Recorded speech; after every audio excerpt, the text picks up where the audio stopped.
Salutare tuturor, eu sunt Georgiana.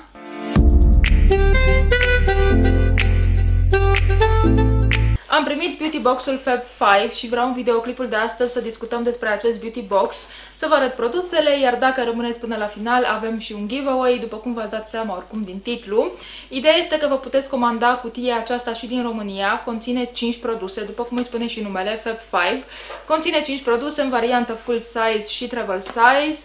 Produsele sunt din zone diferite, adică nu veți găsi doar produse de make-up sau doar produse de îngrijire, sunt combinate, găsiți atât produse de îngrijire cât și produse de make-up, puteți găsi inclusiv ustensile pentru aplicarea machiajului și când zic produse de îngrijire, mă refer pentru îngrijirea tenului, îngrijirea corpului, îngrijirea unghiilor, de ce nu? Deci conținutul este diversificat, brandurile sunt atât din zona de supermarket cât și din zona de parfumerie, iar chestia asta mi se pare super ok.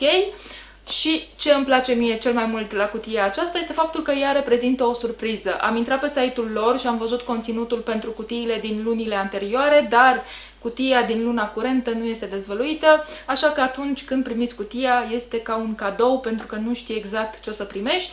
În general am văzut că produsele sunt destul de ok și sunt bine alese și nu sunt produse pe care să nu le poți utiliza. Bun, cam asta ar fi în mare despre această cutie. O să vă spun cum vă puteți comanda cutia în cazul în care sunteți curioase, dar oricum în descriere vă las toate informațiile și link-uri și tot ce trebuie ca să știți exact ce și cum.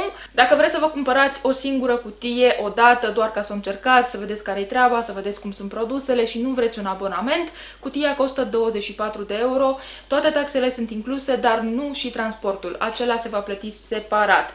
Dacă vreți un abonament lunar, prețul cutiei ajunge la 20 de euro, evident, taxele sunt incluse, dar transportul se va plăti separat. Transportul nu este inclus în prețul cutiei. Dacă vreți un abonament pe 3 luni, cutia ajunge la 18 euro, evident, cu cât abonamentul este mai mare, cu atât scade prețul cutiei. Iar dacă vreți un abonament pe 6 luni, cutia ajunge la 16 euro. Vreau să știți că se plătește online cu cardul, nu puteți să plătiți la livrare, se plătește online cu cardul, cam asta ar fi singura chestie.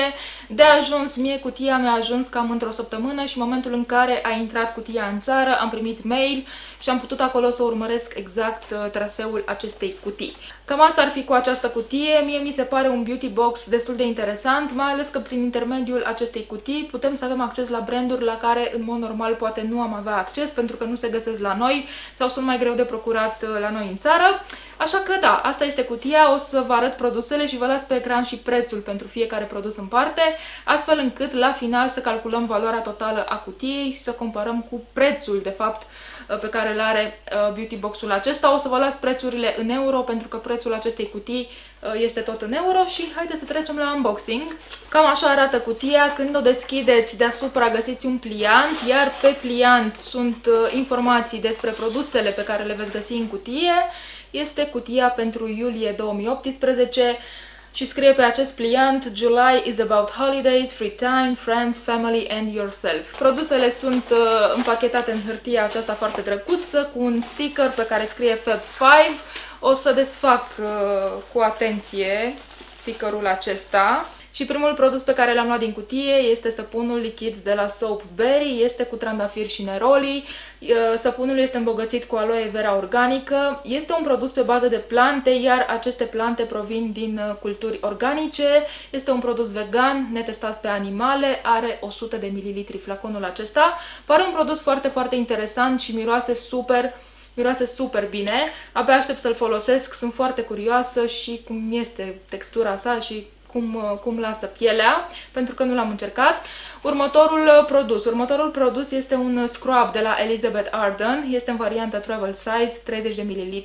Este potrivit pentru tenul normal și mixt. Produsul se numește Visible Difference Skin Balancing Exfoliating Cleanser. Abia aștept să încerc gelul acesta exfoliant. Până acum nu am încercat produse de skincare de la Elizabeth Arden. Am avut produse de make-up și mi-au plăcut foarte, foarte mult, dar produse de skincare nu am avut, așa că abia aștept pentru că mi se potrivește. Am un ten mixt. O să-l folosesc și revin cu impresii. Mai departe am și un creion de ochi, este de la PHB Organic, este un creion de ochi negru, este potrivit pentru ochii sensibili, conține ulei de migdale și vitamina E, este un produs vegan, cruelty free și halal. Nu știu ce înseamnă chestia asta, dar cu siguranță e ceva de bine.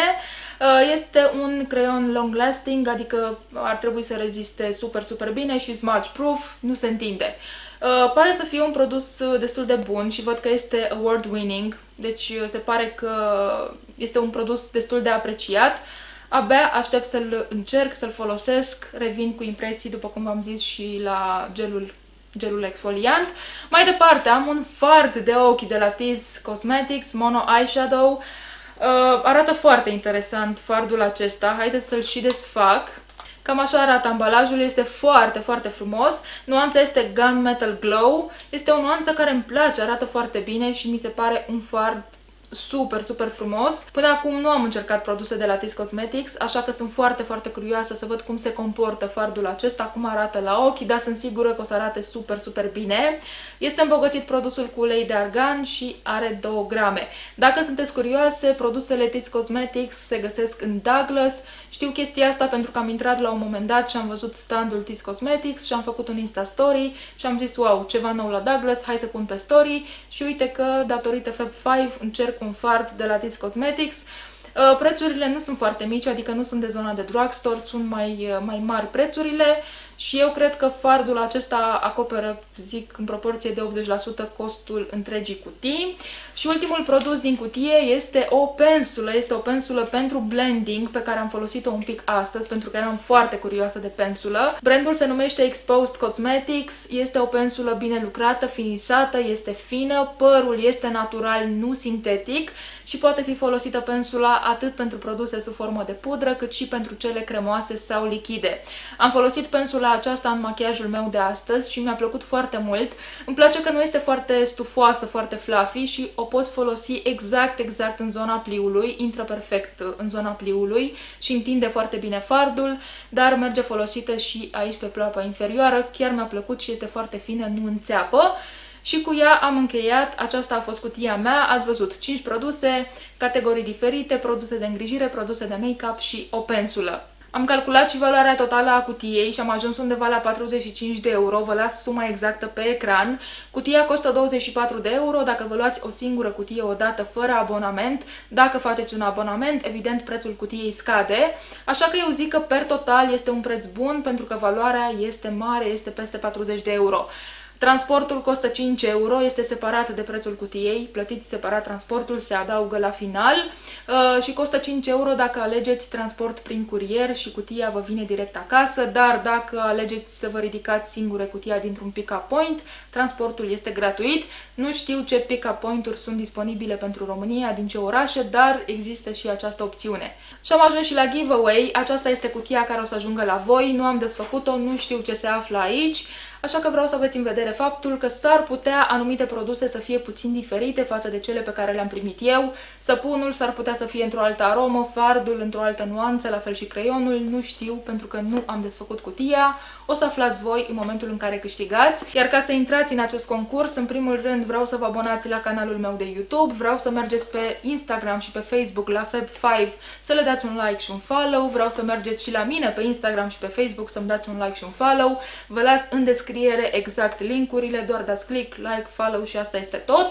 Iar în comentarii vreau să-mi spuneți care este destinația voastră ideală de vacanță, fie că este la munte, la mare, într-un oraș, pe o insulă, nu știu, spuneți-mi acolo care este destinația voastră de vis de vacanță, pentru că tema cam asta a fost, vacanța, așa că haideți să mergem cu tema și să vorbim despre vacanță, îmi spuneți locația voastră ideală, o să iau în considerare comentariile pe care le găsesc la acest videoclip și o să verific evident dacă ați îndeplinit pașii pe care i-am enumerat mai devreme. Concursul începe astăzi și este valabil o săptămână, marțea viitoare o să anunț câștigătoarea, câștigătorul, o să-i dau reply la comentariul pe care mi l-a lăsat aici.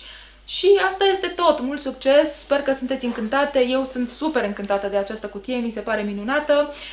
Bun, acestea fiind spuse, dacă v-a plăcut, nu uitați să-mi dați un like, un share, să vă abonați în cazul în care nu ați făcut-o deja. Mă găsiți peste tot pe social media cu ID-ul și KingQuest și până data viitoare v-am pupat, toate cele bune, la revedere!